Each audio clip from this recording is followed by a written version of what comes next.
Mr. Lonetti, after you had retained George Benish, ultimately George Benish's retention turned into representation also in connection with the criminal investigation, right? That was ultimately, yes. That was a while back, a while down the road. Okay. And he started to have discussions with Dominic Gentile regarding those issues, correct?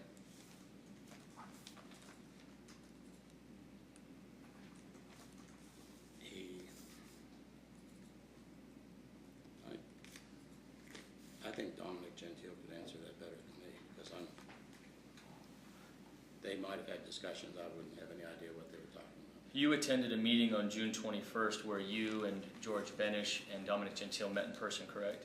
Yes, I did. Okay. And that meeting lasted about 3 hours? And right around there, I would think. George Benish had come down from Reno for that meeting, right? Yes. And Dominic Gentile informed George Benish in that meeting that George Benish could end up being a witness in this civil case, correct? I can't say I recall that. So. Do you recall George Benish testifying to that the other day when he was on the phone? Yes. Do you have any reason to believe that wasn't true? No. Mr. Gentile's not our water attorney, is he? No. And that's why you guys needed George Benish, correct? I had a few issues that, yes. And specifically as it relates to the 2008 transaction and the liability that could come to you from that transaction, you wanted George Benish involved because he could provide the advice, the legal advice pertaining to the water rights involved. No, that's not why I hired George Benish. Okay. Are you aware that Dominic Gentile retained George Benish? Well, yes, after a time. Okay. And that was specifically because George Benish had knowledge of Virgin Valley water rights, correct?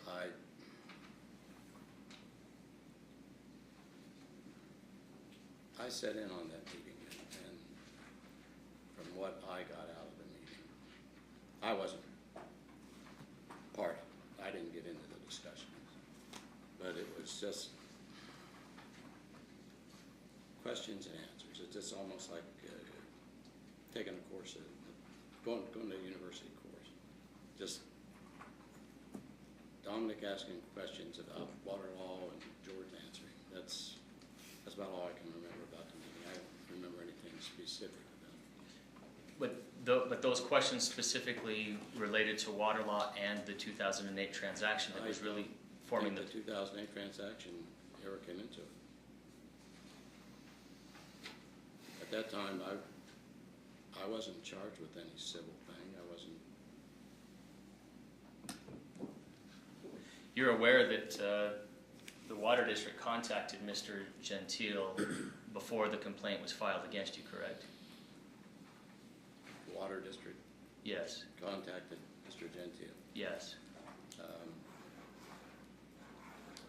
If I knew that, I forgot it, because now I can say I...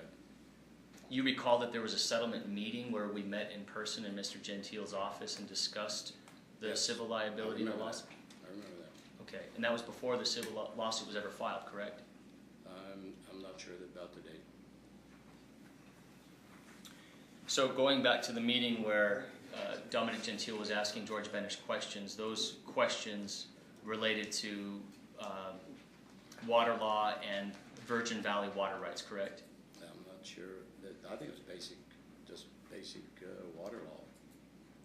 I think Mr. Gentile wasn't a water attorney. He just wanted some basic information is what I got from the meeting.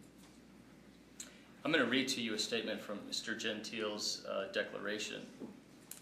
It says, as of June 1st, 2011, Benish was known to me to be an extremely competent water rights attorney and with knowledge particularly of the Virgin River water basin and the procedures involved in leasing water from the VVWD.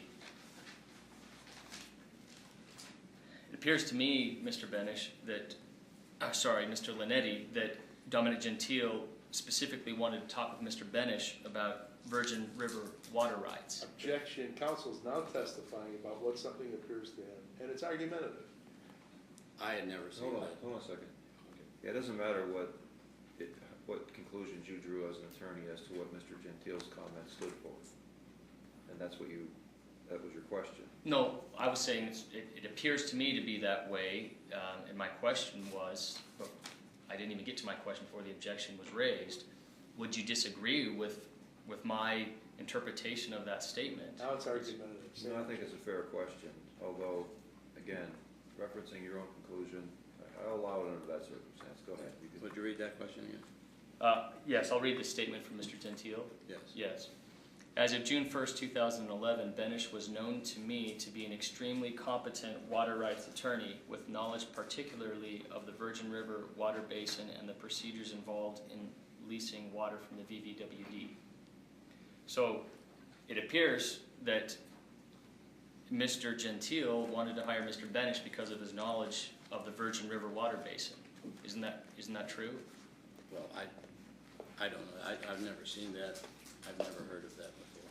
I'm not asking if you've seen it before, but isn't that true? Wasn't that the intention with hiring Mr. Benish? Your Honor, we're still on what it appears to him to be. Well, that's okay. I mean, he's the client involved with retention of Benish, so I think it is fair for Mr. Linetti to describe his understanding as to why Mr. Benish was hired under those circumstances, so you can ask that. Do you understand the question, Mr. Linetti?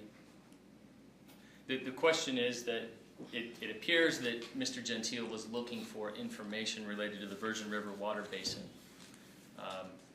Isn't that why Mr. Gentile wanted to talk with Mr. Benish? Objection. How could he know that, Judge? Foundation. Well, Other than the possible communication from me to him, which is, I recognize you say that somehow by them bringing such a motion, we have waived it. I will remember that when I will start bringing motions like this in the future in other cases. Let me talk to you about that. I mean, if you look at Rule 1.6, it does stand for the proposition that because there's a question about your services, that items having to do with what would otherwise be confidential could be admitted in evidence here. Right. Well, okay. And I can I'll tell wait you what till it says.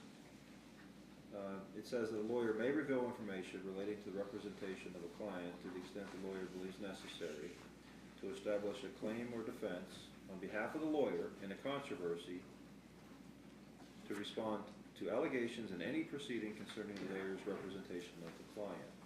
So that at least opens the door and the idea that what would otherwise be confidential having to do with your attorney-client relationship with Mr. Linetti, any items in that category could be admitted into evidence in this type of a hearing because your services clearly are being questioned because they're asking to have me disqualify you. That doesn't mean that everything that was discussed or everything that would otherwise be confidential would be admitted. It means it could be. I would have to determine whether it's relevant. And you still have the right to object to each item individually if you so desired for any reason. Okay, Okay.